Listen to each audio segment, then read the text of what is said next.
Hello everyone. So this might not be the most exciting first video in the world, but it's something that has been on my mind lately, well, for a while actually, and the more videos about Flat Earth that I see, whether it's people giving facts on either side, or people debating it, which some of the debates on YouTube get pretty violent, well, not violent, pretty vicious, with putting people down, calling people names, making each other feel stupid, which is exactly what the powers that be want. Whenever the Flat Earth came out, I had seen a bunch of videos about it being a psyop. It's starting to kind of seem like, in a way, it's not a psyop, but it's just another way to divide us. But first it's science and religion, then 9/11 stuff happens and it's, whites against Muslims, and before that, it was blacks against whites, and, even more recently it's blacks against whites again. And so now it's flat earthers against globers. They just want to keep creating more and more and more divisions between us. So they might have leaked the truth, but it just divided us even more, and they're sitting back laughing while we're all arguing. And I'll preface the video with saying I do believe in the flat earth. I mean, the evidence is overwhelming.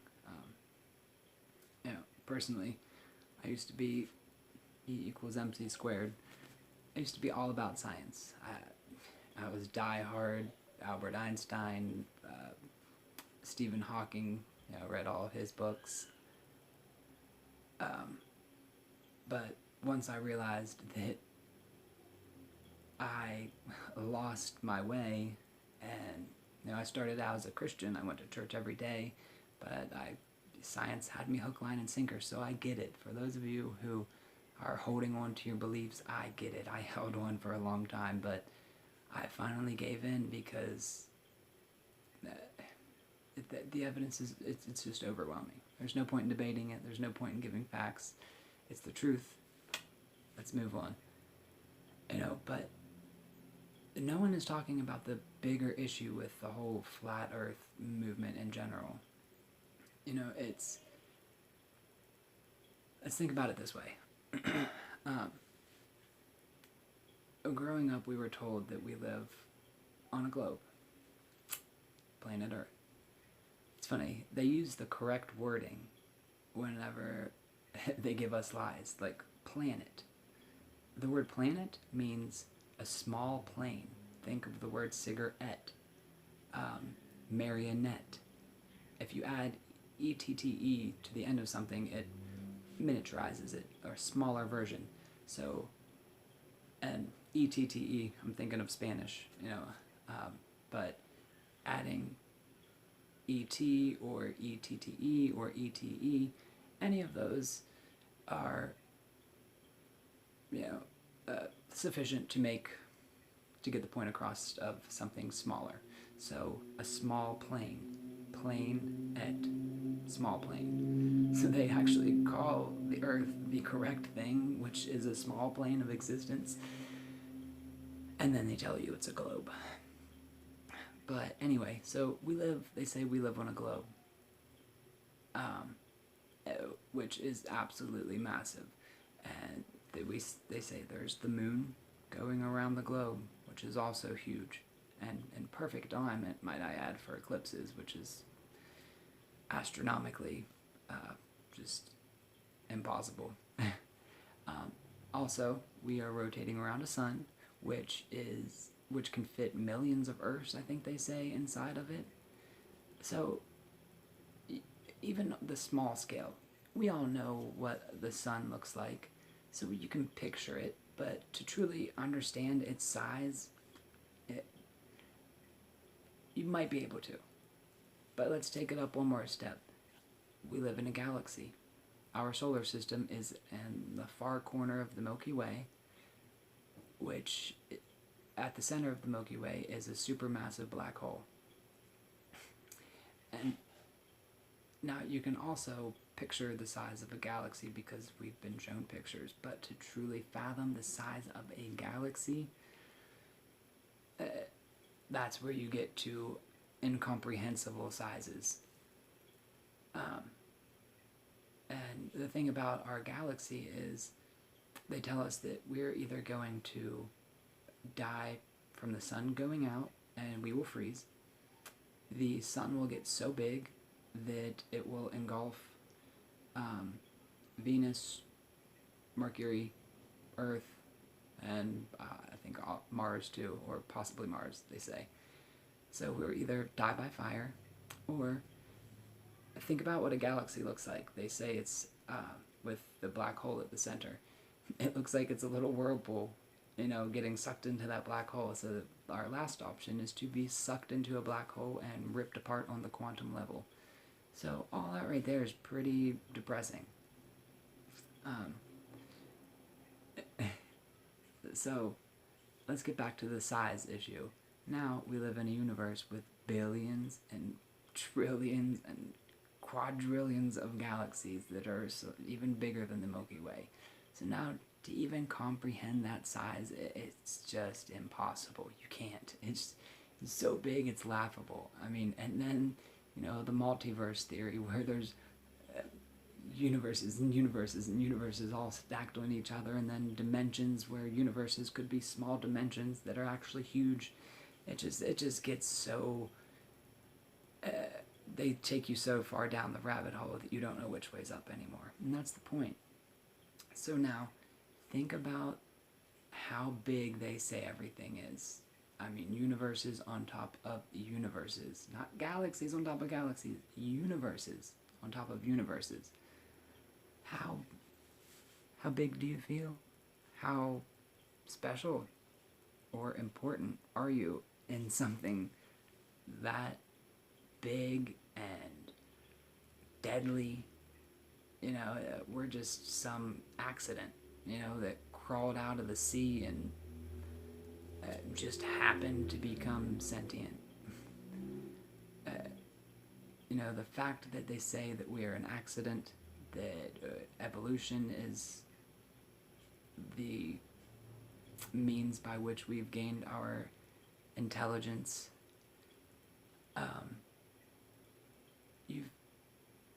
I felt unimportant. I felt meaningless in such a vast universe that's so much bigger and so much more important than me. And now think about everyone in the world thinking that even on a subconscious level, if you're not going around saying, oh, I feel unimportant, I feel this, on a subconscious level, we all feel tiny, unimportant. I mean, how many people...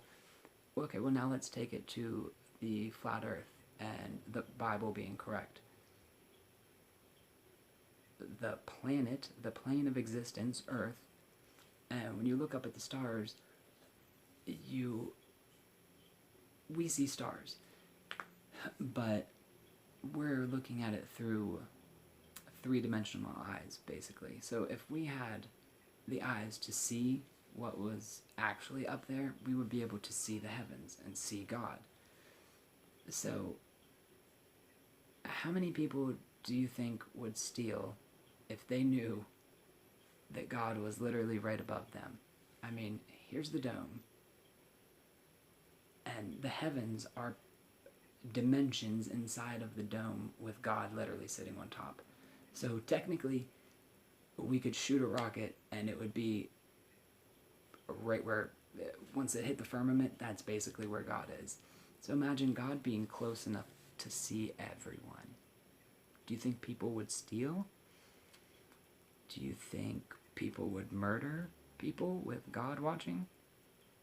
Do you think countries would drop nukes, killing millions, irradiating the atmosphere, and basically causing genetic manipulations in an entire generation of species on the planet? I don't think so. I think people would think twice about a lot of stuff. I mean, personally, I would. I do now. you know? So this little unimportant lie that people say, why does it matter? Does it matter if it's ball? Does it matter if it's flat? How does it affect me? Technically it doesn't affect you now, but think about it this way. They took something from you. They took something from me. I'm sure a lot of you out there have had loved ones that have died. I have. Some maybe by a drunk driver. If that lie wouldn't have persisted and everyone grew up believing that God is really there watching them as a fact, like we breathe air, God is up there. You know, the world would be a different place. So they took chances from people to live longer. They took happiness from people who truly need it. They took food from people because now people are greedy and selfish and don't care, and Americans waste food more than anyone. They take love away from children who have abusive parents. They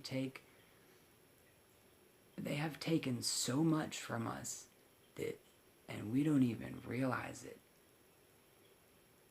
I mean, we would have schools that didn't brainwash us. We would have, just imagine a more perfect world without all this violence and hate and murder. You know, that is what they did. So, does it matter? Heck yes, it matters, because they changed the world. They changed the trajectory of, you know, think about the future as a tree. Many branches going this way and that way, and, you know, the whole butterfly effect thing. You step on a butterfly, someone in China has a heart attack. You know, they shot us in a trajectory of evil and hate and war when we could have went on a path of love and a free energy, which free energy was suppressed from Nikola Tesla. We act like Edison is this hero when that monster was going around electrocuting elephants with super high-powered alternating currents that Tesla used, trying to say that they're dangerous. Well, if you electrocute anything, it's going to get hurt, and especially with alternating currents because of the amount of power you can generate in a small distance. You know, so we could have, even with the lie, if they would have actually took Tesla's ideas at Wardenclyffe Tower, we could have towers set up everywhere with free energy, of free everything. I mean, basically right now they harvest energy from the atmosphere. It's free anyway. And Tesla figured out how to do it on a massive scale. His alternating current was only the means to which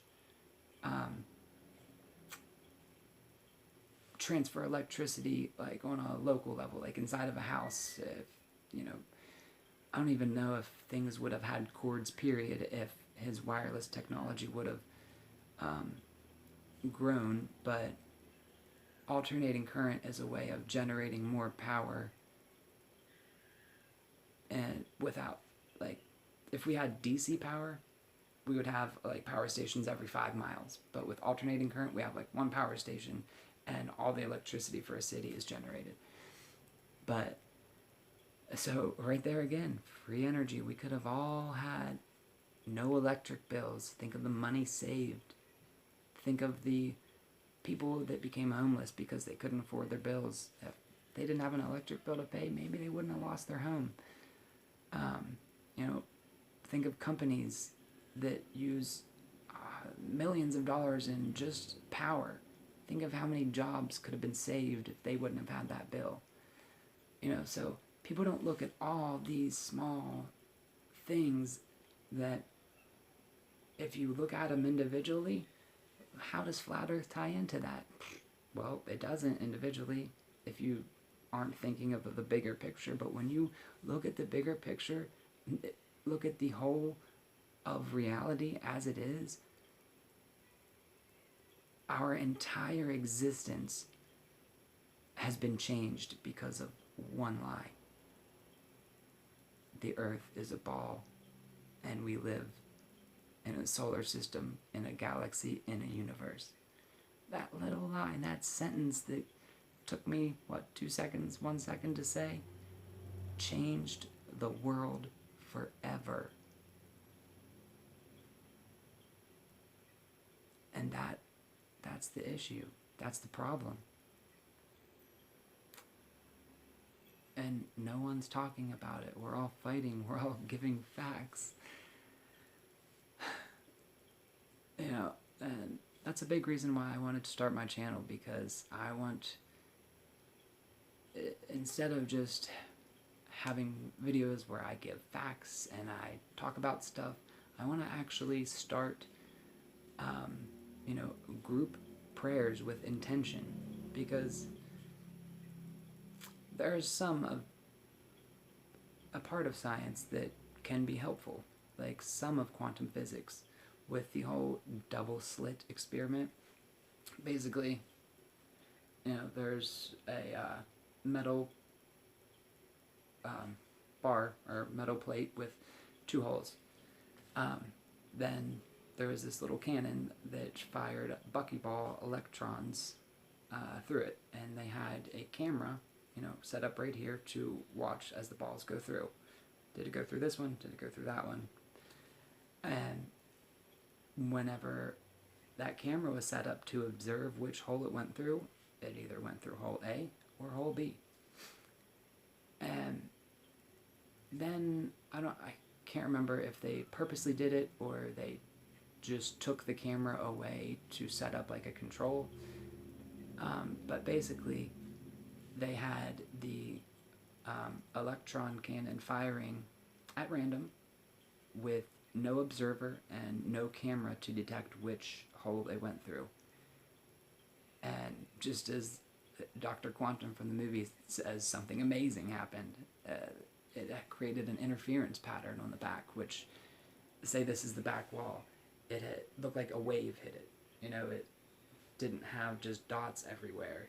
It had lines, starting thicker and would get thinner going out. So it went through both slits. It went through one, it went through the other, and it went through none. So the quantum world, I think they showed us something they shouldn't have, because I feel like they don't make a big deal of it, because that's a huge deal. We, people, our consciousness literally creates reality. It's not a physical world like we've been programmed to believe. It is a malleable world that our thoughts and our intentions directly affect. We collapse reality into a certain set thing of physical matter. So imagine all it took was one camera to look to see which slit an electron went through to change the pattern from a wave to actual, dots on the back. It went through A, it went through B, it went through A, B, A, B, B, A. So imagine hundreds of people, or thousands of people, or hundreds of thousands of people all using their intention to pray for something good, to pray for a good outcome, to, you could think of hundreds of possibilities, but just think about taking the fact that our consciousness interacts with reality on a physical level, what we could accomplish if we all came together and stopped fighting I mean, we outnumber the elite, I mean, probably millions to one. You know, I mean, the people at the top of the pyramid are few and far between. So if the people at the bottom came together, they wouldn't be able to lie to us anymore. They wouldn't be able to do this to us anymore. We wouldn't need saved. We can save ourselves. And, you know, it's like I always see all this stuff about Jesus is coming on November 29th. Jesus was supposed to come on July 23rd. You know, sometimes I don't know if that's true, if Jesus is coming to save us. I mean, they say, the Bible says that we are the body of Christ. So maybe God is waiting for us to save ourselves. Maybe us coming together is Jesus coming back. You know, one person might just be one cell of Jesus. And once we all come together, we create the body of Jesus together, physically. And then our power is unimaginable. I mean, the devil and the fallen angels, do you think they come here and manipulate us and deceive us because we're weak? No, it's because we are strong. We are powerful. Even individually, we are powerful. But together, as a world, we would incinerate the devil with just a thought. We could create paradise with a thought. If there was enough of us, we would change our reality with one thought, together, working as one, as the total body of Christ. We could change everything. So, I know I kind of got pretty deep there at the end, but my next couple videos would be a little more interesting. I really want to dive into the quantum realm and prayer in my next video, so stay tuned for more. Thanks for watching.